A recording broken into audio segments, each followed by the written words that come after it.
Hello and welcome. Thank you for joining us today. My name is Caroline Altman Smith.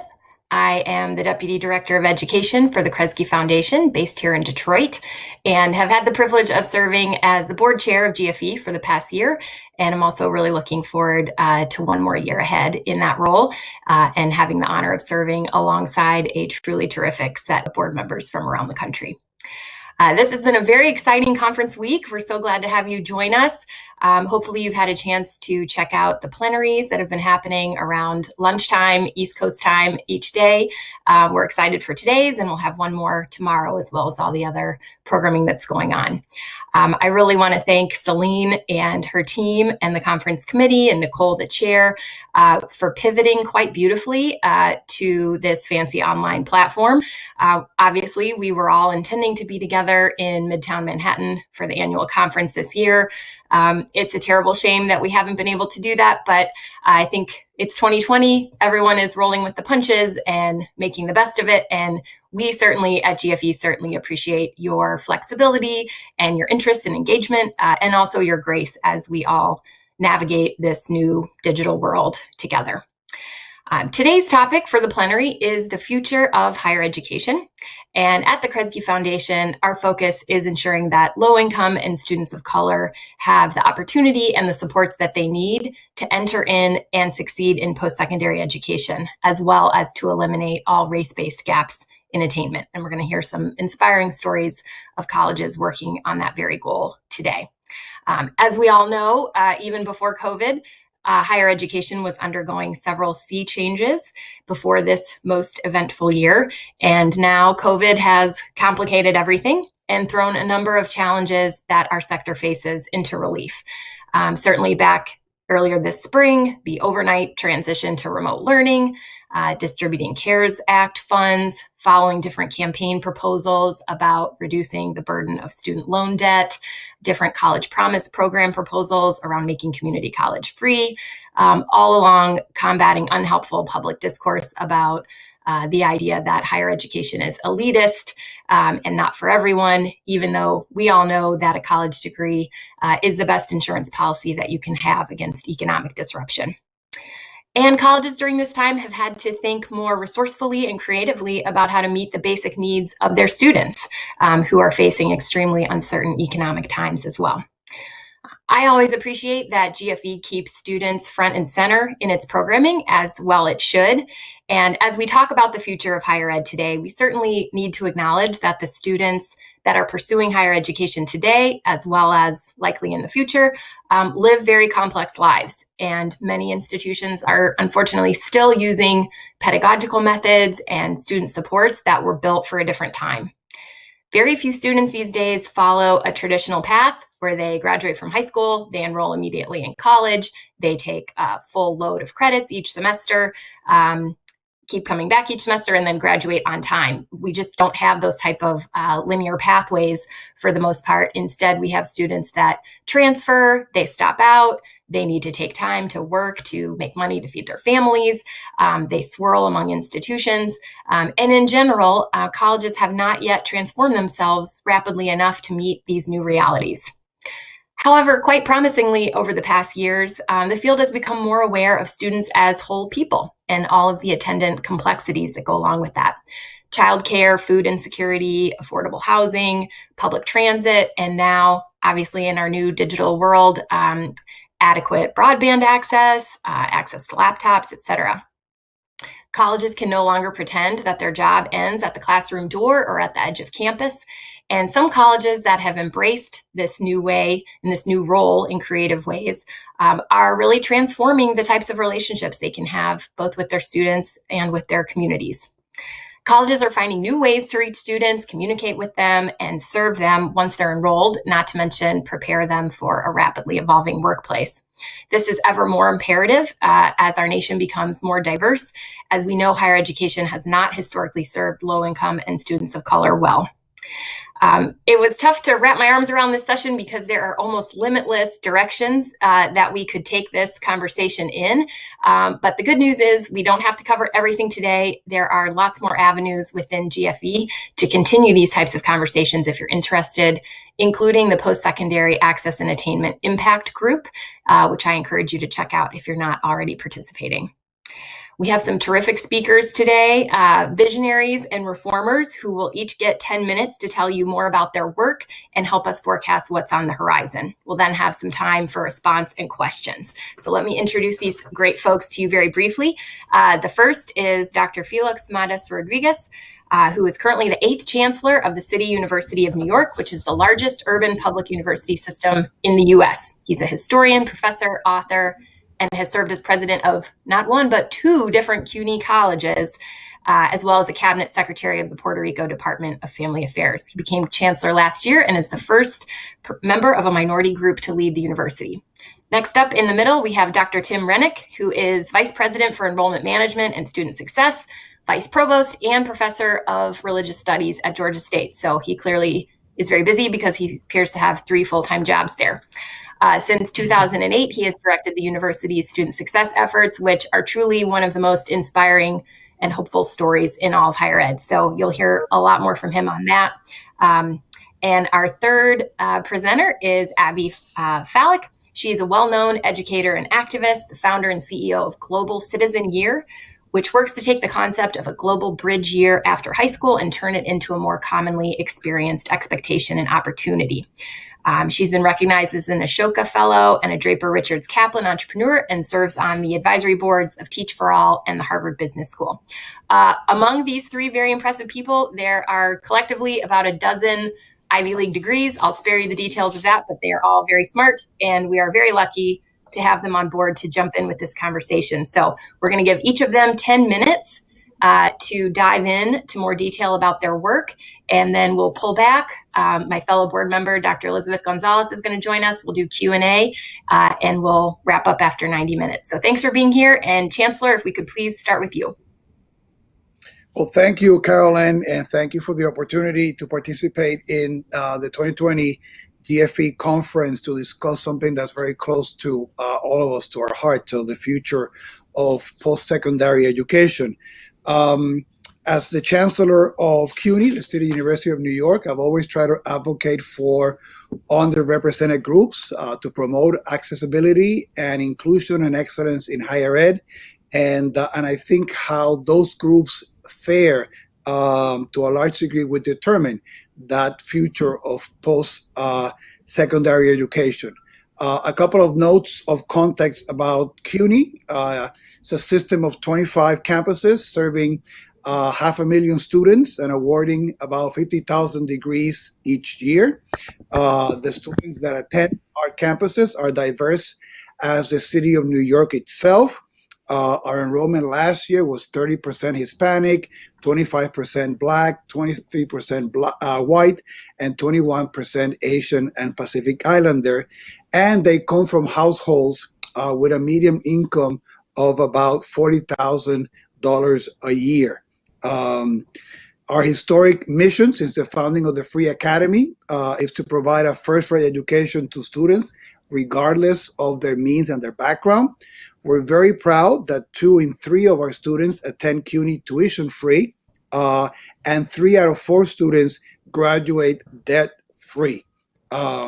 You would expect a chancellor to brag, so I'm going to use the New York Times to be able to brag for us. And the New York Times has noted that CUNY is a premier engine for social mobility, propelling 6 times as many low-income students into the middle class and beyond as all 8 Ivy League campuses together, plus Duke, MIT, Stanford, and the University of Chicago combined. So serving the underserved is part of our DNA. When the pandemic hit us here in New York in late February, March, we had to convert 50,000 courses quickly over a week to distance learning. And the things that I want to highlight in this intervention are sort of like 3 key things, which are connected to how we pivoted, but how we think the future is going to shape up. The first one is improving pedagogy. And I think the conversion to a lot more online courses have moved pedagogy front and center in a way that's key for higher ed, where normally we don't talk about pedagogy much to begin with or teaching. And actually, many of us do not get trained in our graduate training to teach. We get trained to be researchers, right? So I'm very proud that we have doubled down on efforts that we've had since we had to do the conversion to digital. We've moved a lot of the plans that we have for improved pedagogy to focus on doing a much better job virtually, because we knew that right now we are mostly virtual. We joined efforts with ACU, the Association of College and Universities Educators, to provide professional development for faculty through a grant that we have along with NASH. We provided professional development to about 2,000 faculty members between the summer and the fall to get them ready to teach virtually this semester, making a big investment on our faculty and our students. And we believe that improved pedagogy is one key ingredient of student success that has not been a large part of the conversations when you go to many sessions that talk about credit accumulation, things that matter, right? But we also know that if we do a much better job teaching, we're going to have a lot more students succeeding, graduating, and even going into fields that in normally they don't pursue in large numbers, right? Think about STEM fields for minorities and women. So I think how we teach and how that learning is going to be a key thing of moving forward, independent of what modality we take moving into the future. A second area which I think is going to be key is going to be career engagement.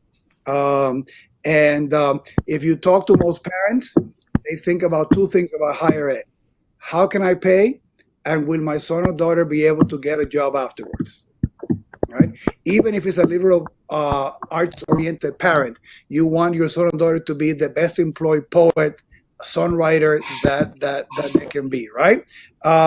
So we're doing a lot to connect with industry so that we can have a much better alignment between what we're doing in the curriculum in our schools and what the students are going to be facing when they leave for the world of work, and also to have the adaptability to know that in their careers they're going to have to do this a number of times, just given the quick pace of change in the workforce. When the pandemic hit, we were very concerned about the students who graduated last year. They were going into the worst labor market in the history of the country, particularly here in New York. So we launched a 90-day upskilling challenge, which leveraged partnerships with Google, with IBM, with Cisco, and others, and provided free skills training to the students, connecting them to employers who were hiring during the COVID-19 pandemic. We wanted to do something very concrete for those students. We've also have a number of partnerships. We, along with Jamie Dimon from JP Morgan Chase and 30 other large companies here in New York, the Jobs Council, which is a partnership to create a much more direct link between large employers and the work that we do in the university. We think that that is a challenge to the way that we do our work. It's also a challenge to industry about how they work with us, and we think that that's going to be a blueprint for the future. And we're also thinking other things like we do work study, which tended to be more campus based.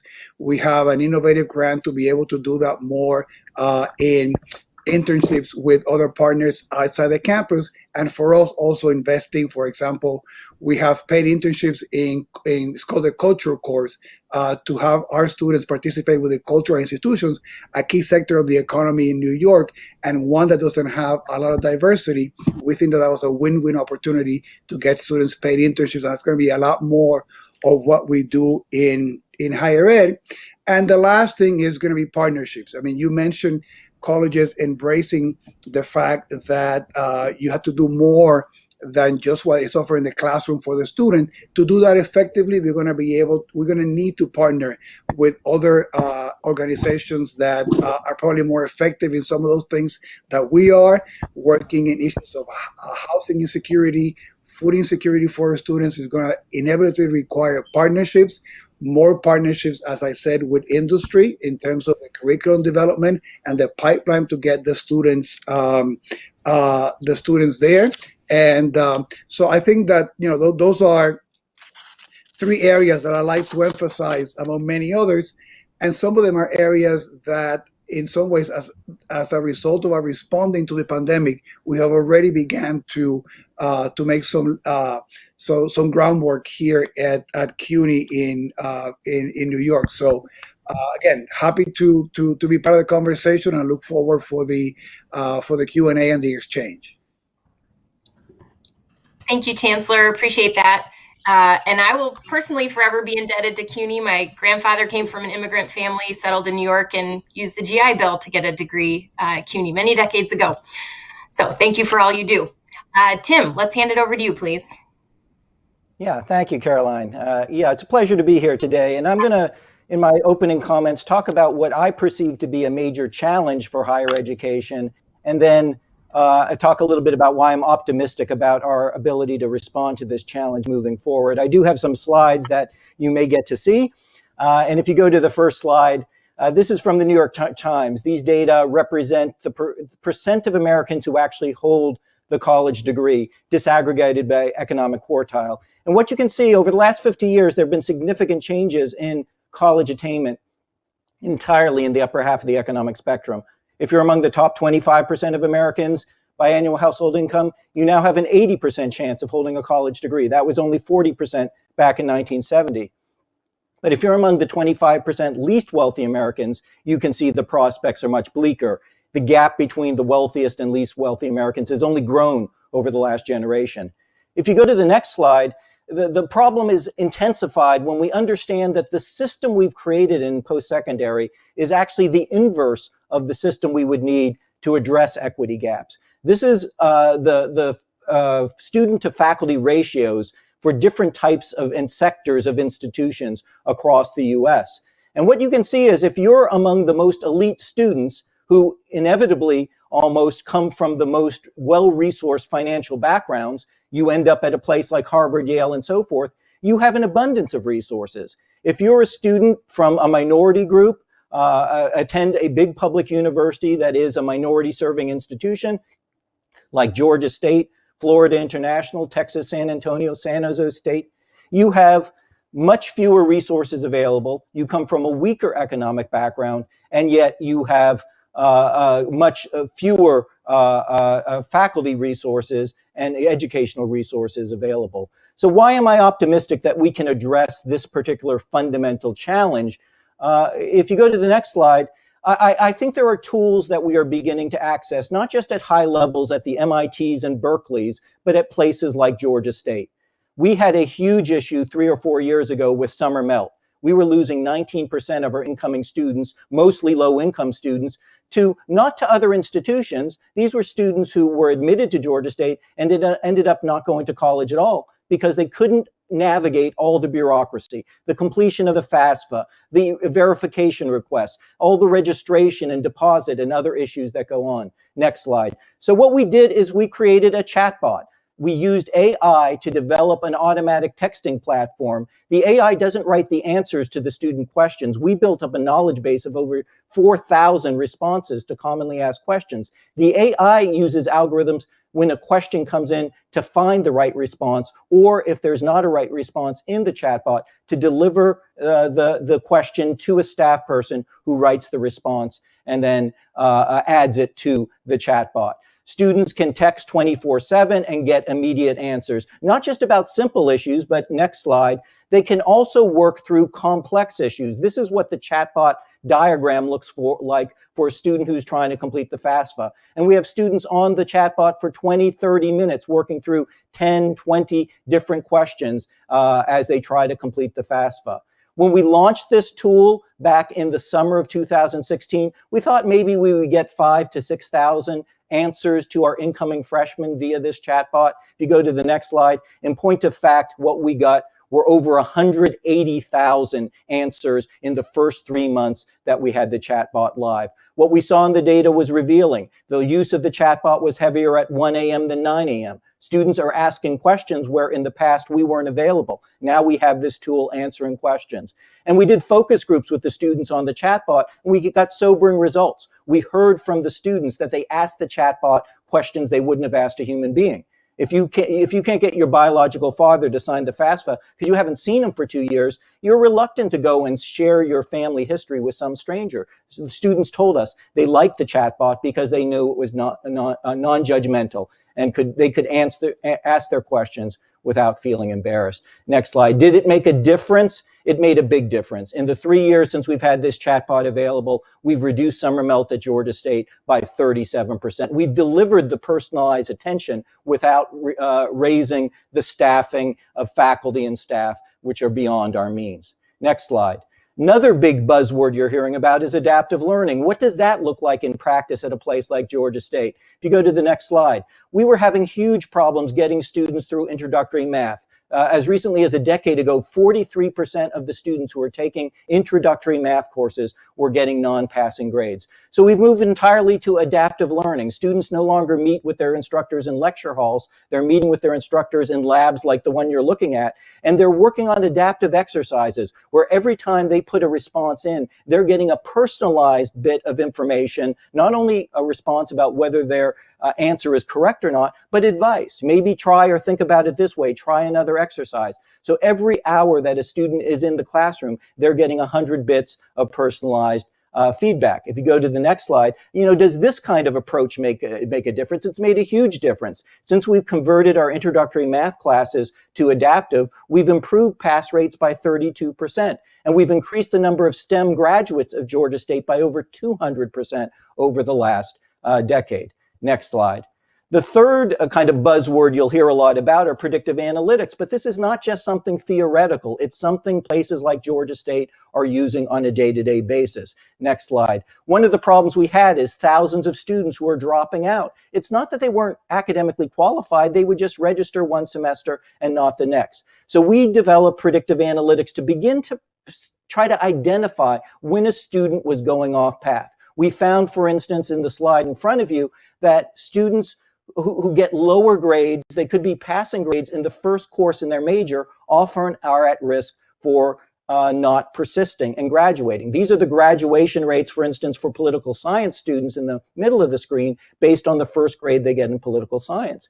And in the past, that C student, who we now know only has a 25% of graduate time, would get no kind of support. Now they get proactive outreach immediately. We get them the help before 75% of those students start to struggle. Next slide. If we do this at scale, and at Georgia State, we're not just looking at the first grade that a student gets in his or her major, but as you'll see at this next slide, we're looking at over 800 different risk factors, every student every day, tracking every student for those risk factors and making a determination of trying to head off deeper problems before they actually occur. If you go to the next slide.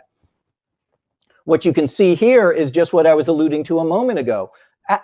Exponential increases in the number of students who are completing STEM degrees at Georgia State, not because more students are declaring STEM majors, but because fewer students are declaring STEM majors and flunking out after a semester or two. We're catching problems as early as the first week of the first semester, and what might have been a D grade on a calculus midterm, maybe it's going to be a B minus. And by the end of the semester, because the student is getting timely and proactive help, maybe they pull that grade up to a B plus, and they're good to go for the next semester. Next slide. It's not just in the area of academics that we're using predictive analytics, we're using them in financial aid. So we were losing over 1,000 students every term at Georgia State who were completely academically eligible to persist because they couldn't cover the cost of their tuition and fees. And when we looked at our data, we found a very disturbing trend that only about 30% of those students who had dropped out or stopped out because of financial reasons ever came back and completed a college degree. Interestingly, a large number of these students were seniors. Why were seniors stopping out so close to graduation? Because they were running out of their scholarship money. Their 4-year scholarship was, the eligibility concluded before they had a chance to finish that last semester of courses. So if you go to the next slide, What we started in 2011 was established a microgrant program. Students do things. They don't have to apply. We use predictive analytics to identify students who are close to graduating and good risks.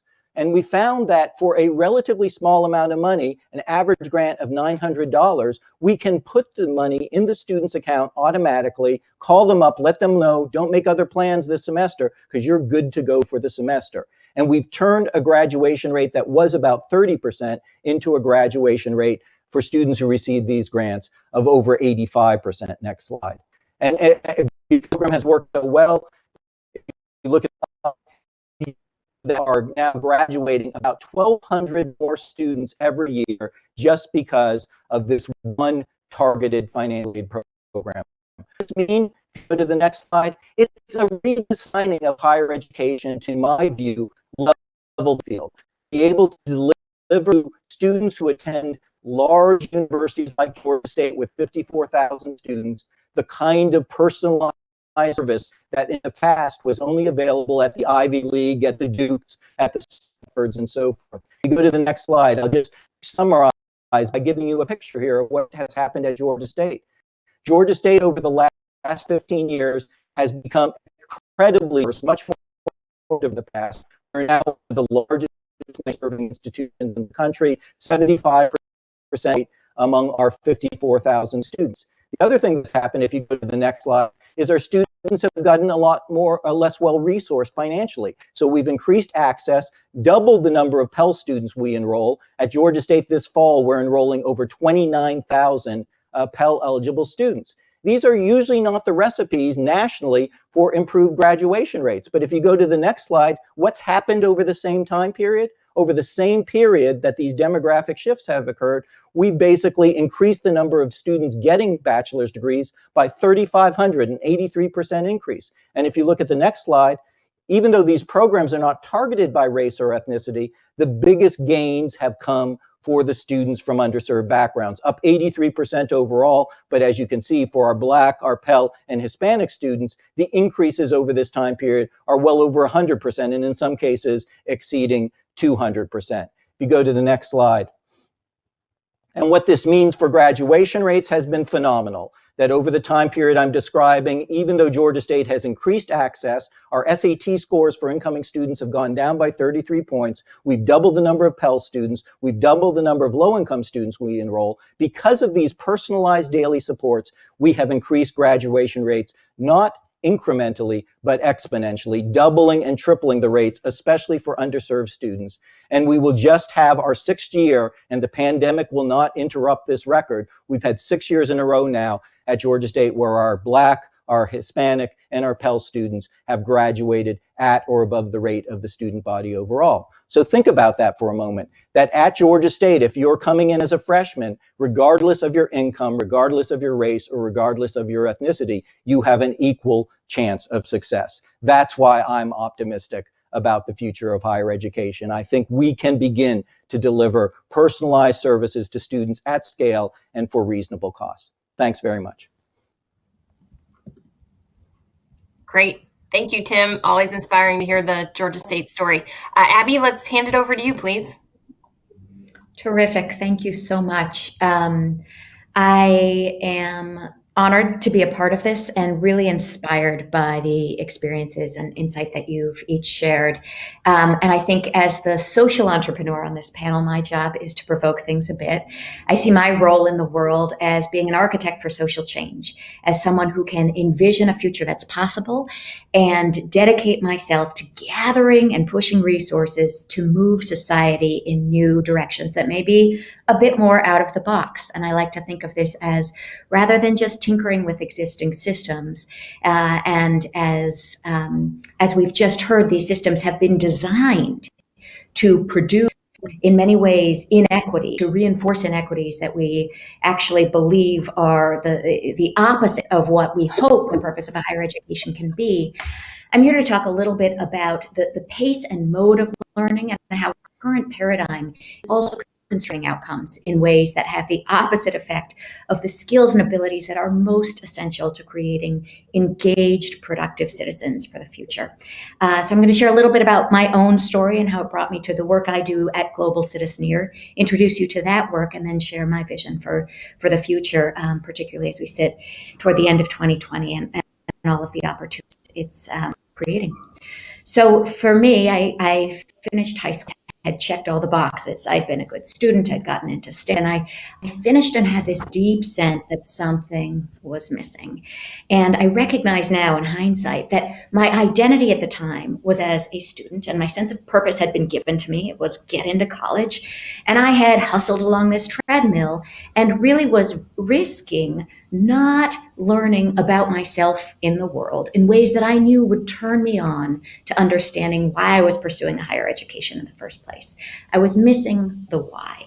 And because of all the inertia and what I now know is FOMO, the fear of missing out, I went straight to college alongside all of my peers because that was the expectation. And after 2 years of classroom learning, I was antsy and done with it. I was interested in social mobility and global poverty and development, international relations. And I knew that the things I most wanted to learn had nothing to do with classroom learning. So I took off and spent a year living and working in Latin America on my own, not in a program, not enrolled in a study abroad. And I look back on those experiences as having been the most formative of my life, the most formative and the most educational, in a way that was quite ironic because they had nothing to do with my formal education. And when I came back to finish my undergraduate experience, suddenly I knew why I was there. I was on fire with questions I wanted to answer. I had the confidence to approach professors and ask them for mentorship. And I looked back at that earlier instinct around why do we shuttle kids from high school to college without pause? And it reinforced this sense and planted a set of questions that I have been on a mission to answer ever since then, which are what if school could be reoriented to help young people map their inner lives? What if school were designed to incentivize kids not to play small and safe, which I believe we often do today, but to instead take risks and fail and rebound and develop courage and adaptability, to spend time in their stretch zone? What if we could provide young people with opportunities for deep self-reflection and for creating a sense of connection and purpose beyond themselves? And what if we sent every high school graduate to college, not burnt out or there because they think they should be, but knowing why they're there with a set of burning questions, ready to declare not just their mission, their major, but also a mission to something beyond themselves. And, we've known for a long time that there's a dramatic disconnect between what today's kids most need to learn and what can actually be taught and learned in a classroom context, which is quite constraining. High school's become this high-stakes game to get into college. Just 3% of college students have what could be termed a transformative experience in college. And then out the other side, while 96% of college presidents believe their graduates are ready for the workforce, there's data that shows that just 11% of employers agree. So how are we going to solve for this next? There's an opportunity right now to step back and say, what do today's kids most need to learn? Where and how are they going to learn it? And how are we going to redesign the system around that while holding equity at the center in a way that doesn't relegate these types of out-of-classroom learning experiences as a luxury or a nice to have for a select few, which is what they currently are, but as an essential and integral part of how we're preparing young people to thrive.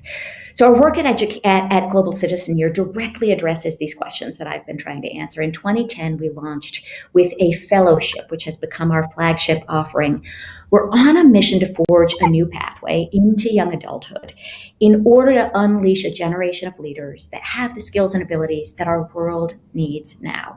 The core premise is that if we can catch young people on the cusp of adulthood in this really developmental sweet spot that's overlooked societally and culturally in this hustle to get to some finish line, if we can provide them with a cohort and a curriculum and coaching to learn something about themselves, something about the world, and how they can find work and carve a career for themselves entrepreneurially at the intersection of those two things, we change everything about the future. That's the only way I believe that we can ensure that the future looks different. So our fellowship each year selects really exceptional young people from a diverse set of backgrounds from the US and now around the world. With a need-blind admissions process by design, we're set up as a not-for-profit so that we can be unequivocal about what our bottom line is and its social change. We ignore test scores and grades in our selection process. We're looking for a spark of potential and demonstrated leadership ability. And we're casting a much wider net than most of the selective colleges. When we look back, we have 1,000 alumni from the fellowship, 80% of whom have received some level of need-based aid in order to participate. 50% are Pell Grant eligible when they get to college. More than half are self-identify as people of color. And we support them through an 8-month training course that helps them learn who they are and who they're becoming. They live alongside the global majority in a community in either Asia, Africa, or Latin America. They have a host family, a local project that they're working on. They're coached and supported by a cohort. And the idea is to center lived experience as the curriculum and to scaffold it with things that help augment learning, self-reflection, and growth, and develop the power skills of the future. We've often relegated these skills to the terminology of the soft skills, things like empathy, adaptability, ability to work across lines of difference. And when we actually think about the things that most contribute to a young person being successful in the world, those can't be diminished as soft. Those are the power skills. Those are the things that the AIs and the robots will never do. Those are the things that can't be automated. So, this brings us to today. The big idea at Global Citizen Year is twofold. One, demonstrate through experience and a proof of concept what can happen when young people have this formative experience. And the early evidence is so powerful. 96% of our low-income and underrepresented alumni complete college in 4 years or less. On average, our entire cohort gets through college 1 year faster than the national average. And we see them practicing what are called high-impact practices at 3 times the rate of their peers nationally. These are things like, in your freshman year, do you pursue a project that blends in and out of class learning? Do you identify a mentor who can support you? Do you engage in a project that lasts more than just 1 term? And the longitudinal data shows that those are the predictive behaviors that show whether somebody will both persist and complete college, but also then be prepared to thrive in careers and their lives over time. So the key insight for us has been, what if the best way to change the outcomes of the college experience is to change the inputs? But this can't be a project of saying, let's add time and cost to a system that's already too long and too expensive. What needs to happen next is that we work together with higher education to find ways that this becomes an integral component. It's a reimagined on-ramp or front end that delivers a set of hungry learners who have a sense of belonging, the resilience, and the motivation to make the most of their higher education experience. So 2020 has hit. It's disrupted the work we do at Global Citizen Year. We can talk a little bit more about that in the Q&A. But it's accelerating the disruptions that were already underway. And my hope for this moment is that we can look back and see that we didn't let this crisis go to waste, that the unbundling of teaching and learning from a 4-year college experience is going to be accelerated. Scott Galloway, a professor at NYU, has famously said that higher education today is the highest margin luxury good in the world. We need new ways of thinking about how to deliver the value that matters most. And my concern is that there's a risk that the market solution will conflate education with job training, that there will be a lot of for-profit players who rush in and say, we can help you learn to code and develop these very crucial and very concrete hard skills that create an ROI in the marketplace. But what about all the other purposes of an education? Creating young people who are engaged civically, who know themselves, who are on fire with a sense of purpose. This is what we need to reorient our education systems around. And I'll close by just saying, I really hope we can look back at 2020 as a watershed, that we haven't wasted this moment, and that we've taken to heart what I love Mark Twain purportedly having said, which is, we can't let schooling interfere with education. And I think the moment for change is now. Thanks. Great. Thank you, Abby. And thank you so much to all 3 of you for bringing us into your worlds. I'm going to invite not sure if folks can hear me. It looks frozen. Okay, there she is. I would like to invite my fellow DFE board, Elizabeth Gonzalez, to join us. Can you hear me? Can anyone hear me, or am I frozen? I can hear you, Caroline, but we are frozen. Okay. Sorry for the tech glitches here, but I will say about Dr. Gonzalez, she joined the College Futures Foundation in the Bay Area last year. As the Chief Program and Strategy Officer, she works very closely with the foundation president to manage the development and the implementation of the foundation's strategy. Previously, Elizabeth was the officer at the James Irvine Foundation, also in California, and she's also served as a post-secondary success program officer at the Bill and Melinda Gates Foundation. She's a first-generation college grad and is quite well-versed in workforce development and post-secondary success issues. And Elizabeth, would be terrific to have you offer a few minutes reflections. What did you hear from our panel? What do you think about it? Great, Caroline. So I am just going to start and hope that technology catches up with us and our thoughts. Buenos dias for those of us who are still on the West Coast, and buenos tardes for everyone else who is not. Thank you so much. I'm so happy to be on this panel. And it was so provocative in many ways, in particular, Abby, pushing to reimagine a system. But I want to pull back and say, one of the things I kept thinking about that actually ran across all of the speakers is the ideas around social mobility and inequity. Many of these things we've been talking about for the last decade in a really focused way. And of course, in higher education, it has been part of our mission. It's what we think of when we think about both the vehicle to mitigate against inequity, but more recently, we've also been talking about in what ways does it reinforce the ones that are already there. And so what I thought about as I was listening to the speakers was an acknowledgement that some of these things aren't new. This question of racial equity, of economic inequity, and what's the role of higher education in providing an opportunity for social mobility. I, for one, personally know I am a product of that and continue to believe in the role of higher education in this work. But what we also heard across the speakers is that the ability to do that is going to get compromised very specifically because of the pandemic. Both what's happening to students, their ability to stay connected to the institution, but also what's happening to the business model of higher education, how we think about its ability to serve and provide more access and inclusivity, as Chancellor Matos was speaking to. And so these issues, again, around equity, around social mobility are not new. They've been accelerated. They've been elevated in a way that we all can't turn away from. And so I think that is a thing that I know at College Futures, we think about that given our mission for equitable BA completion in California.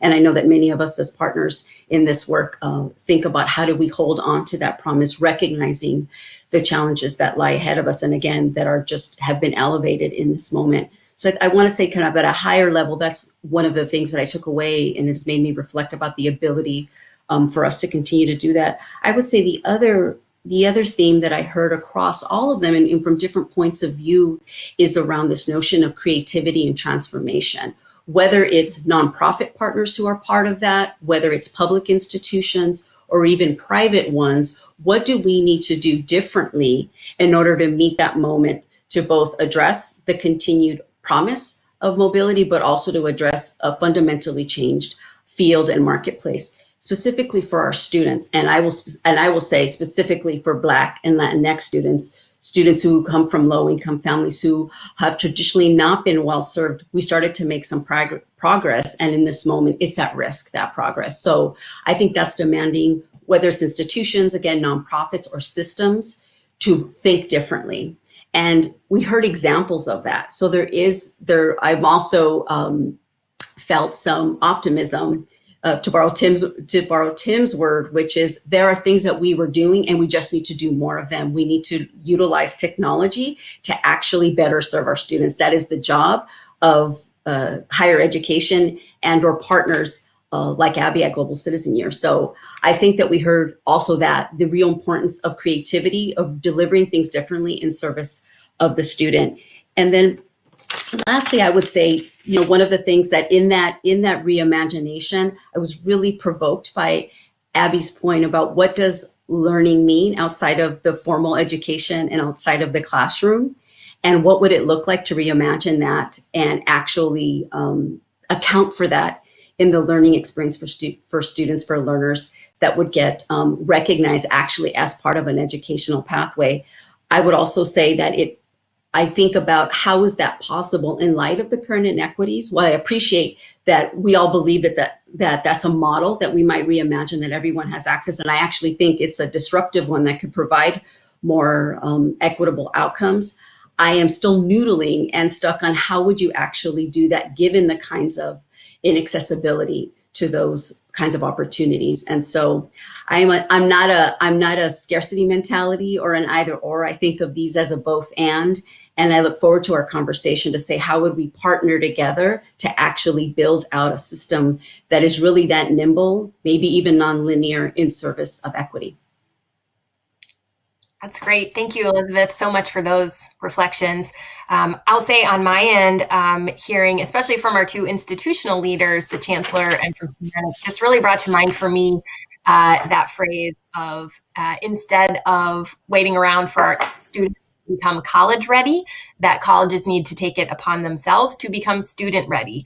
And that is really flipping the script of how we expect colleges to act, and just really appreciate strong leaders like that who say we're not going to sit around and wait for the students that we wish we had. We're going to address the realities of the students we have now, and we are going to be very creative and thoughtful and data-driven about knowing our data, using our data, and taking evidence-based reforms, packaging them in a way that provides a suite of interventions and supports and opportunities for students. That shouldn't be a radical way of thinking, but it actually is, for a university or for a system to take it upon themselves to be that proactive in identifying what the issues are that their students facing and methodically addressing them.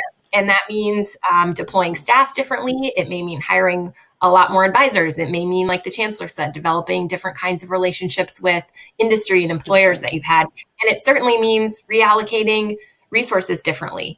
But as we all know, if you improve student persistence and retention, you'll have more resources to work with because you'll be able to keep those Pell Grants and those tuition dollars on campus. So it certainly can be part of a virtuous cycle financially for students or for colleges to make investments in improving retention. I've also just struck by the notion, as with everything in life, these are complicated issues and there is no one silver bullet, right? If there was an easy way to improve student success, we would have found it and we would be doing it.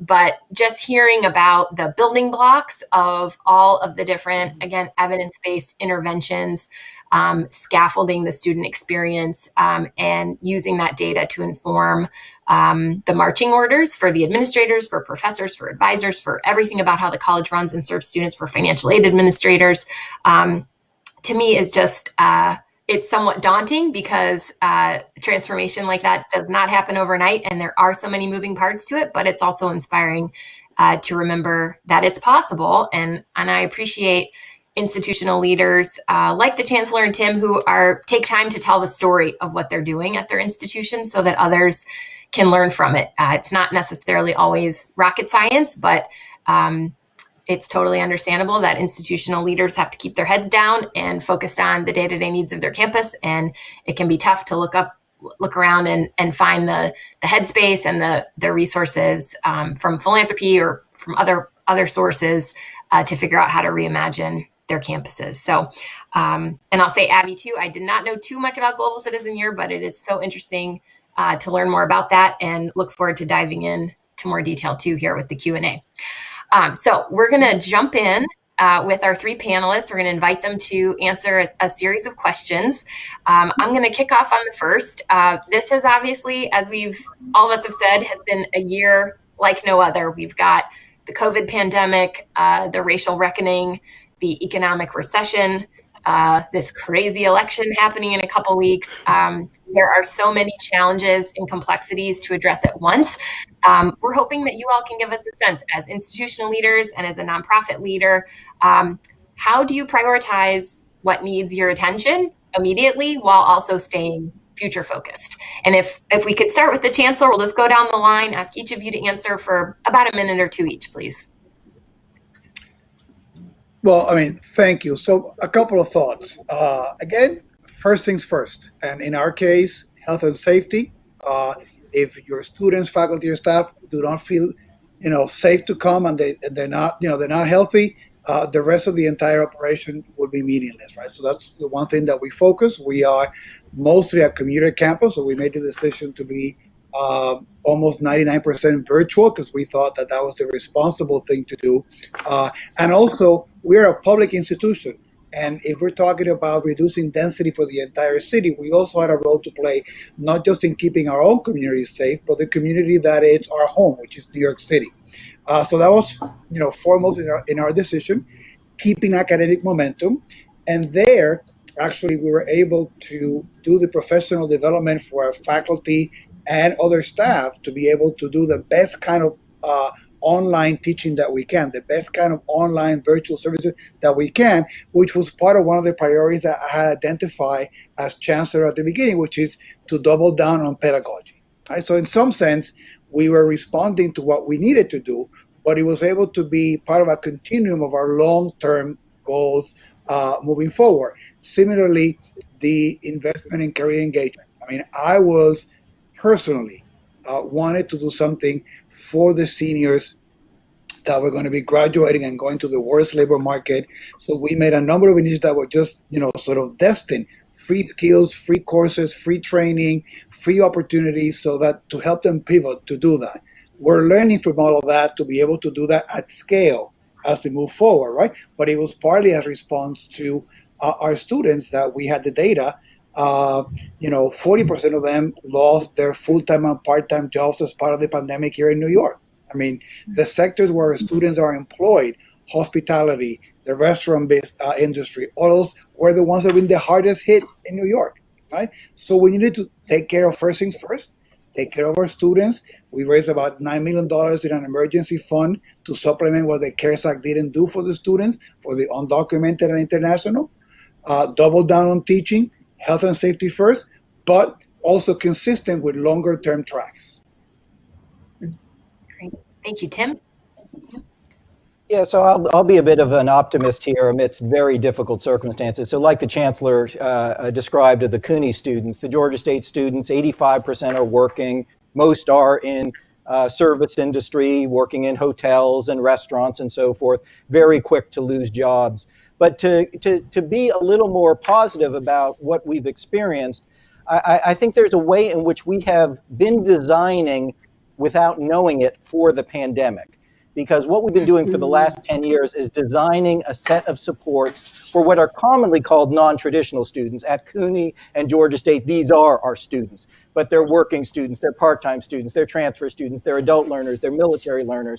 And these were already students who don't have the bandwidth and time to solve each issue by a personal interaction. So, in the past, we knew if a student needed financial help, they couldn't necessarily find the time or the know-how and so forth to come into some office and fill out some application and wait for a decision. So we created Panther retention grants as a way of using data to identify the students who needed financial help and getting them the help they need. Well, in the pandemic, we just pivoted and used that same platform for the distribution of CARES Act. When we got our money at the beginning of April, we did two things. We set up an application process for students who could come in or at least go online and fill out an application to seek the aid. We also used data-based analytics to look for students who had unmet need, who had financial holds, who had were under distress financially.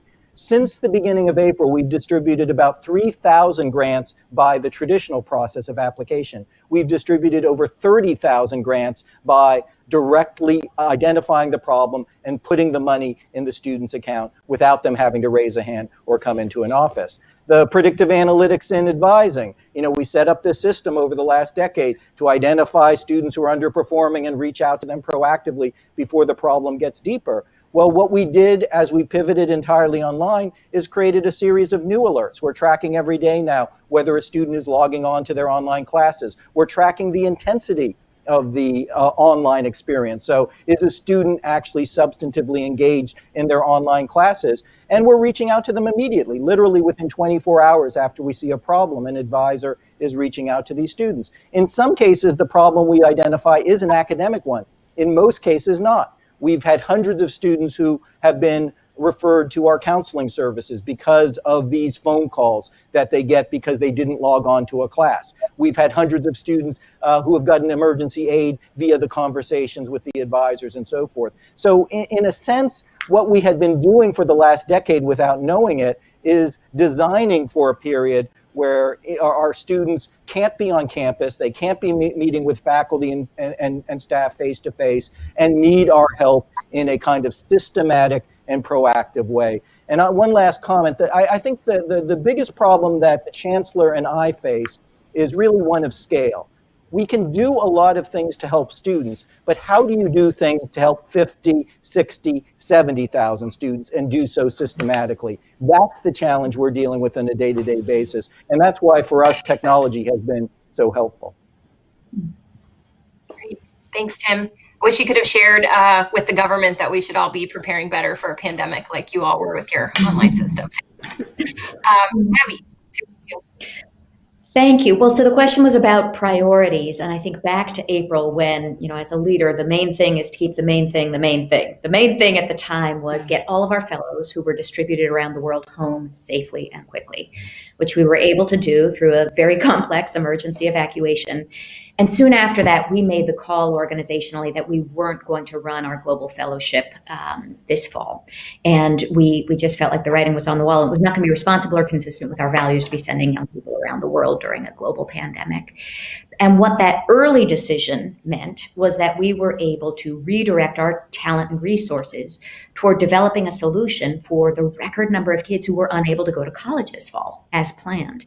And over the summer, our team hustled hard and fast to take the model, the pedagogy that we've designed that centers experiential learning and scaffolds it with curriculum, coaching, and a cohort, and to translate that into what we're now distributing through our academy, which is a virtual distribution of a leadership course for young people on the cusp of adulthood. These are 2020 high school graduates. We have hundreds of students enrolled now from 50 countries around the world who are taking synchronous courses through a partnership we have with Minerva. So it's a very engaged online learning platform. They're able to get some college credits for the courses. There's a course on leadership as a practice, a speaker series, a database of mentors they can connect with one-on-one for coaching. And it's been extraordinary. It costs us 1/10 of what it does to run the fellowship. And whereas at the beginning, I think we might have said that the academy was our pandemic pivot, quote unquote, it's now part of the path. It's very evident that this is key to how we scale our impact and how we can use the model we've been refining for 10 years to create a whole new cultural template that could actually impact not hundreds of students, but thousands, tens of thousands, and really scale to the size of the problems that we're trying to solve. Great. Thank you for that. Let's stick with COVID here just for another minute or two. COVID is obviously causing institutions to have to figure out how to adapt and to innovate very rapidly, and building that muscle will no doubt be helpful in the future for colleges and nonprofit organizations in a rapidly changing and unpredictable world. What are some changes emerging from the COVID era that you think are here to stay? And how will the systems that affect post-secondary education possibly be different 5 years from now? Chancellor, this is boring, I know, just to go in the same order, but it's easy to keep track of. Chancellor, can we start with you again? Sure. Well, I mean, clearly, if you read any article, any book on sort of the future of higher ed, they'll be talking about a larger online presence, and that can be defined in a number of ways. And so the future is now. That's already here. How will that continue? My hope is that in our case, what it would do is, we had an online presence, and some of our schools had a larger number of either courses or programs fully online. But what I'm hoping for is actually the broadest possible menu of options for students that are very different, right? And if I'm someone who is a better learner in the online environment because the pace or the other occupations that I have or commitments that I have fit better that model, and that's what I want to be, or I'm shyer and it's easier for me to participate in that environment, that we have the courses available for that kind of students. If you're a student who actually wants the face-to-face and is earning, is eager to have that experience, so my hope is that for us, that experience would allow us to really expand the menu of online in a way that is, consistent with a larger number of options for our students, right? So we have a robust menu of face-to-face, hybrid, online that meet the students in where they come from in terms of their background, their needs, the way that they learn, right, which is an important thing that we all need to acknowledge, that we learn differently, going back to Avi's point about the why and the maturity and the level of engagement that the students might have. So I hope that is something that gets to stay. And I'm actually happy that for many faculty that have not experienced that were on the fence, that having gone through it has sort of opened up what those possibilities can bring in the classroom. Similarly with the service delivery. Some of the conversation we're having is, well, when are we going to have the bursar office open? And I said, so who really likes to come to campus to go to the bursar's office? Right. So let's go back to the original question. You might need some things, but it might. So we are using this to then rethink a lot of those things. In some cases, we have made investments in that direction already. Now I think it just makes it easier to have some of those conversations that allow you to either take things that you were piloting and take them to scale, to be shamed in some areas where you were not really doing well, and you have other people doing that, and you say, look at that, they did that. That can be us, right? So I think that is a and the other part, right? I'm an old-fashioned kind of guy, and public higher ed is about civic engagement and about building the next generation.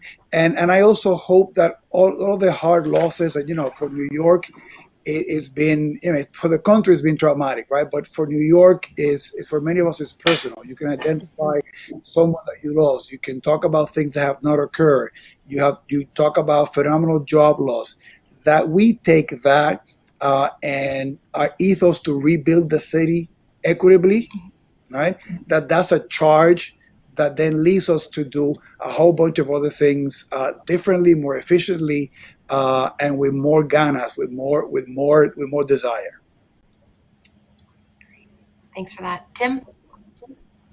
Yeah, so I agree with Abby 100% that education is not transactional. It's not career knowledge and so forth, and it is the experience of people interacting with their instructors and with each other in the classroom and so forth. And there's no doubt that we've lost a lot in this pandemic, right? That the point of a lot of our technologies at Georgia State is not to supplant that personal interaction. It's to be able to get students to the point where they can actually have those personal interactions. And those have been taken away. And I see all kinds of stresses on our student body that I haven't seen in the past. I will mention an unexpected development, which is for the better part of a decade now, we've had pressure from our state organizing board, our Board of Regents, to move more and more online. The premise being that education is just transactional, and if you can pump the content to students cheaper, then you should be doing it that way. And we just had a resolution passed earlier this week by our Board of Regents in the state of Georgia, basically dictating that to whatever extent possible, we have to maximize students' personal interactions going forward for spring semester and beyond. So the pandemic has served to change the outlook of some of the politicians in the state of Georgia, which is a good thing. But I'll also piggyback on what Chancellor Rodriguez just said, that the other thing we've seen, we actually had the best cycle ever in getting students to complete the FAFSA and getting packaged for financial aid before the fall semester. That surprised us in a sense because all these added obstacles. But the students are now interacting with us in a virtual context. We never needed a student to come in to some physical office, wait in line, and be walked through exactly how to finish this form and then physically hand it in. We've been urging students to do things in a more efficient fashion. This was the first cycle that they were forced to do it in that way because there was no other alternative. And it turned out that they were better served by that. We hope that will be a lasting change for the students going forward. That's great. Well, that's also making me think to the chancellor's point also about nobody ever wanted to go to the bursar's office in person. I just heard recently from a colleague with Michigan Community College Association here in Michigan that in the old days when people met with their advisor in person, there was a 40% no-show rate in those student appointments. And since COVID, when they've all been moved virtually, there's now a 2% no-show rate because students can do those appointments anywhere on their phone, wherever they are. So he was saying, why would we ever go back, to some of these old ways of working? There have been some silver linings. Abby. I was really touched by a description I read. Arundhati Roy is an Indian novelist and wrote a piece about the pandemic as portal. And that has really stayed with me. This idea that we have, as a global community, walked across a threshold and there's no turning back. And we're sitting right now, I think, in this liminal space where it's our job to envision the future we believe is possible and equitable and progressive and constructive in the ways we want, and to be building it now. And I think what COVID has done is it's created certain constraints that have allowed us to unleash or let go of other things we thought were constraints. We've certainly seen that in our organization. The things that we gripped to as non-negotiable, when you are forced to let go of them because you've got no other option, in our case, it was to send young people around the world through a very high touch, very resource intensive model. Suddenly, we're free to explore lower cost, more scalable, and more inclusive solutions, which feels very energizing and very hopeful. So when I think about what's here to stay, I also hope that there's a piece that is students, parents, and colleges rethinking the current paradigm that says you finish high school and you must go straight to college without pause. And with nationally, at least 20% of students who thought they were going to college this fall have not gone. I predict we will see in the data over time that this becomes the generation of the hungriest, most engaged learners when they do arrive. I think it's our job to make sure they do get there. But I think there's an opportunity similar to what's termed the greatest generation of the World War II vets who came back and had the GI Bill to go back to college after they'd lived real experience. They came back as the best students higher ed has ever seen. And I think we have a chance of seeing the same right now. And I hope that could lead to a paradigm shift that says you don't go to college until you can demonstrate that you've done something real in the world and you know exactly why you're going to be here now and take advantage of the experience. Thank you. Well, I am going to, keeping on this theme of change, I do want to take us though to the role of work and the role of career, and continue with you, Abby, and ask, we started to talk about this, the future of work. There are jobs that are not returning. The skills that learners need are going to be, the power skills will be more important. So I wanted to ask you, how are you adapting your academic or experiential approaches to ensure that students will be prepared for that world where that is rapidly changing and will continue to change? For us, it's about starting with the end in mind and starting without the constraints or scarcity mentality of just trying to tinker with an existing system, which we have the luxury of being able to do as a relatively small and very nimble not-for-profit. And so what we're able to do is say, okay, what are those power skills of the future? What are the things that we know employers value and that lead to engaged, constantly evolving, meaningful lives? There's been talk about, we had there's IQ and then there's EQ, the emotional quotient, but that the power skill of the future may be AQ, the adaptability quotient. So we're thinking constantly about how are we preparing young people from diverse backgrounds to collaborate across lines of difference, to understand power and privilege, to be empathetic, curious, and courageous, to know what their convictions are and to have the courage to align their actions and their livelihood with the values that they hold. These are the things that we're centering. And it's just been really thrilling to see how a blend of experiential learning plus reflection and coaching can help develop those skills that feel kind of resilient in a way that so many of the things that traditional education has needed to focus on are preparing kids for the world that exists now or the jobs that they might apply for on graduation, but not necessarily to be the adaptable, continuous learners that will be necessary when the jobs of the future are things we can't even wrap our heads around today. Mm-hmm. Yeah, great.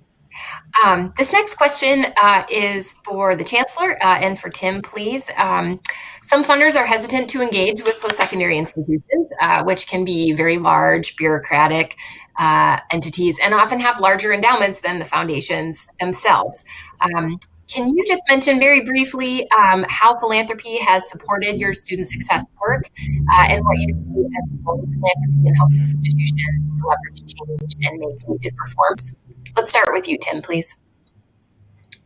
Yeah, thank you, Caroline. Philanthropy has been critical for accelerating the rate at which we can experiment and try to serve students better. We do, in a simple way, use the scientific method. We try things, we use random controlled trials to see what works and what doesn't, and then scale the things that work. When we launched our chatbot, one of the things that I was talking about, it was philanthropy that allowed us not only to launch it, but to hire an independent evaluator to study via random controlled trial results and be able to show definitively that not only the chatbot was working, but that it was disproportionately benefiting students for underserved backgrounds. And we've gotten quite a bit of attention over the last few years. Over the last 5 or 6 years, we've had more than 500 campuses on their own dime send teams to Georgia State to try to learn a little bit more about some of our systems and what we're doing. And philanthropy has been critical in supporting that dissemination of the information. The most recent example, and I have to thank Caroline and her colleagues at Kresge for this, we're just finishing up a year of planning to establish a National Institute for Student Success, which will focus on removing institutional barriers to college completion and to equity results. And we will be able to better serve campuses that want to come to Georgia State, not just for a single day as in the past, but work with us over the course of a number of months. That planning grant led to the establishment of this National Institute. And yesterday I was named, I'm transitioning from my VP role at Georgia State to become the first director of this National Institute. So philanthropy has been critical in helping us innovate, but also critical in helping us spread the word and make sure that some of these approaches can be utilized by other campuses as well. Great. So is that your 4th full-time job now, or it sounds like you're... I'm actually relinquishing some of those titles in the process. So I'm not just adding more, I'm focusing on this new project. Well, congratulations. That's very exciting. Chancellor. And good luck in that journey. You do a great job, Tim. So at the risk of being, this is good when it's virtual because you cannot kick me out of the conference. The foundation folks telling us they're bureaucratic and the foundation folks are not, right? I'm just saying, I just ask for, if you're going to challenge us that way, be willing to look at your own house too, and be equally nimble on those ends, right? Plenty of things that we need to do better. I'm not using that as an excuse, right? But there's plenty of bureaucracy in a whole range of other things, and I'll take my share for higher ed, right? But not a share that is not equally distributed. So that's, I just want to make that point. Fair enough. The second point is that I actually Okay, fair enough. I actually made the point to some of my funder friends that they should not give grants to an institution that has a bigger endowment than they do. Very self-serving, because as a public institution, we don't have a large endowment, right? So, so those two things were just easy layups from your question for me. But for us, we've been blessed with really, really phenomenal philanthropic partners that support us and also sort of give us that extra kick in the back to rethink some of the things we do and to be more critical about the work that we have to do. the accelerated program ASAP, which has double our graduation rate for community colleges, and it's been replicated in now 7 or 8 states, is one of the biggest innovations in higher ed, particularly in the community college sector in the last decade. If it was not for the initial support of Robin Hood, we wouldn't have been able to do some of the first cohorts and some of the testing and some of the things that really allow us to say, this, this really has legs. This is really now something that can be replicated, grown to scale. We had other funders who also were supportive, but that seed support and that questioning, from this case from our friends in Robin Hood, was indispensable in getting this project to launch. The Chancellor's Emergency Fund, which has been critical for us to be able to supplement what we have done for the students that were getting CARES Act and the ones who were not included. And the CARES Act, in a callous way, did not include undocumented international students. Right. They count them in the FT's formula to get to the number, but you couldn't give them any money. So with that fund, we were able to support a lot of our students, student parents, and initially it was 2 of our friends, the Petrie Foundation, who's been very key in helping us think about food insecurity and emergency grants, and the Judy and Jamie Diamond Foundation that came and said, fellow, I think that there's something that CUNY should do here. We do the anchor gifts of $1 million and open some of the other doors. And then we're very lucky to have, many other funders here in New York follow through. But there was an initial vote of confidence from them in saying, we know what the CUNY profile of the student is all about. We want to jump in and be helpful. So I can give you many, many examples in which, work that that we do is improved by that either initial vote of confidence from a funder, that friendly questioning. They know you well, and so they know what you can do, and they know what you need to do better. And that's a very important thing, particularly where Tim and I sit in large systems that are large ships to be able to move and change. So it's but I do think that they should invest more in institutions that have less resources. And I'll leave it at that.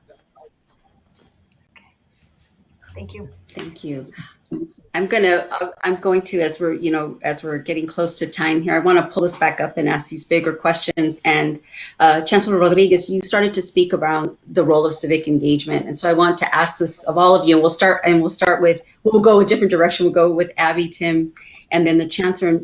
The moment that we're at this in our country is just the kind of divisiveness takes our breath away.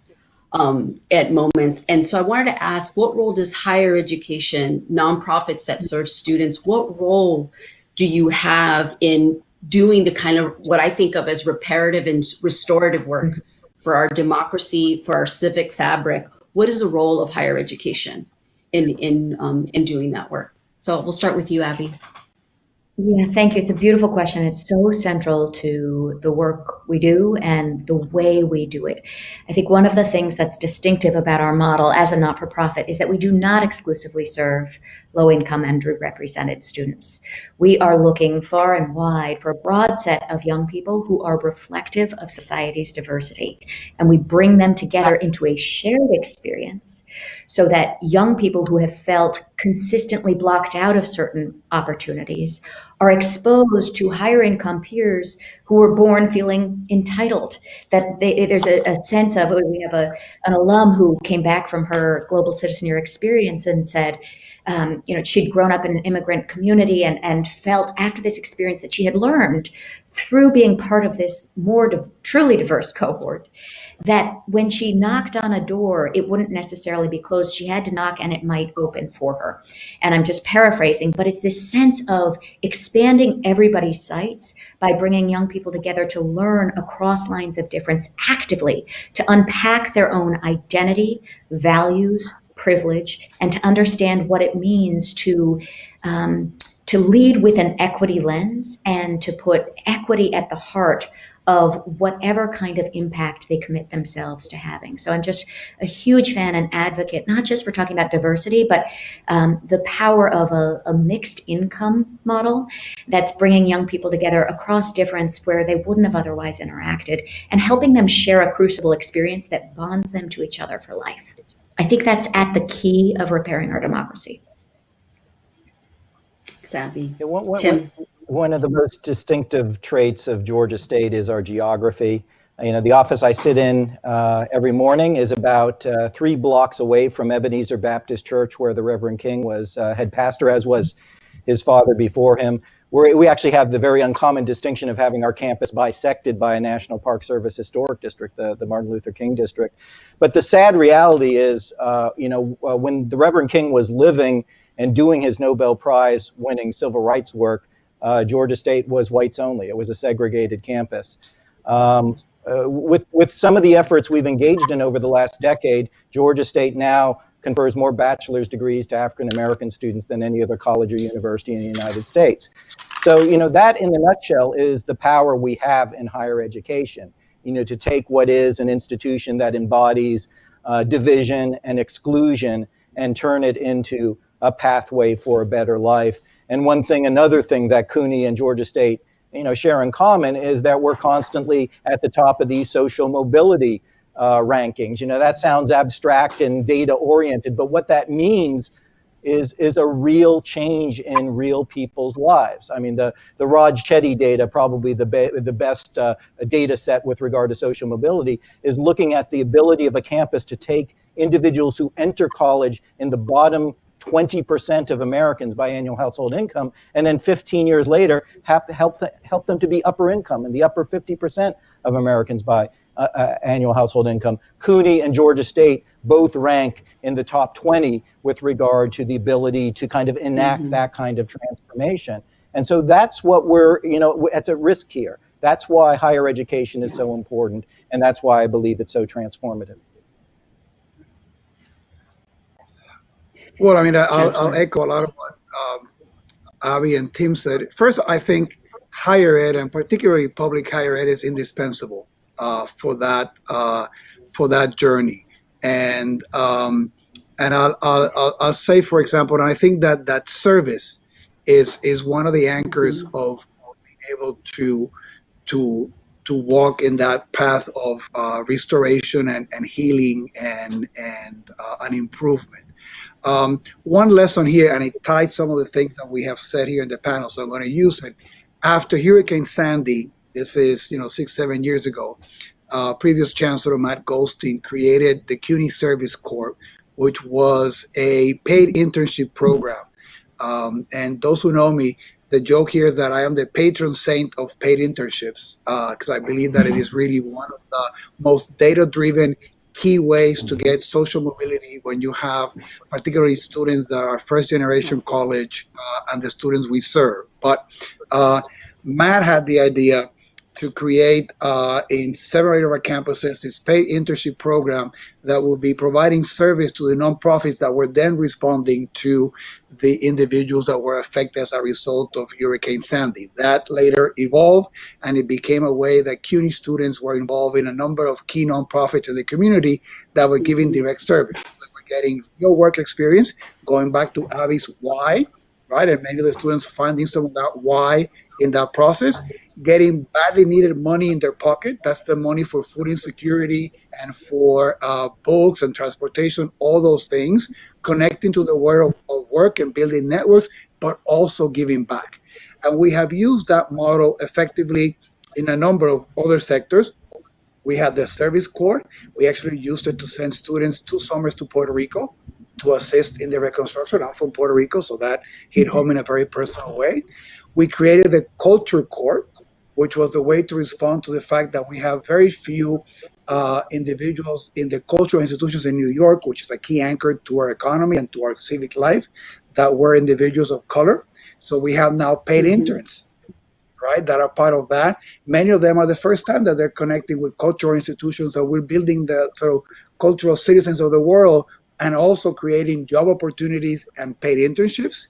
When the census came. New York has a bad tradition of being undercounted in comparison to the country. So we created the CUNY census score, and we had 4,000 students. Our students speak all the languages that you need to be able to go into the communities that do not get counted. All that cultural competence that the experts were looking for, our students had it. What a great opportunity to be part of one of the most important civic exercises, aside from voting, that any individual can have to concretely help your community, to put your skills to work, to put your money into your pocket, to work with a nonprofit. So we've used that model of the service paid internship connected to different sectors as a way to do the right thing for our students. Tim is a data person. Our data shows the students that do a paid internship, they get jobs faster after college, right? And they earn higher income. It goes a little bit to the why question that Abby has posted in front of us in such an eloquent way.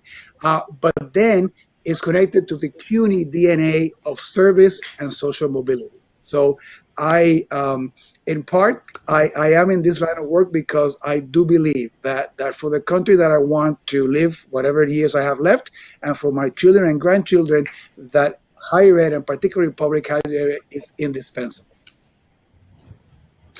I'm going to risk, Caroline, and you tell me, and I know it's a big question. It's never, I want to acknowledge it's never fair to ask this at the end, but I would be remiss if we didn't end in that restoration and that transformation. If we say, what's the role of higher education and nonprofits in actually imagining a racially just society, which we've spoken to a little bit here, but I want to push us to be more pointed. What is the role of our institutions and partners here in advancing an anti-racist vision for our country?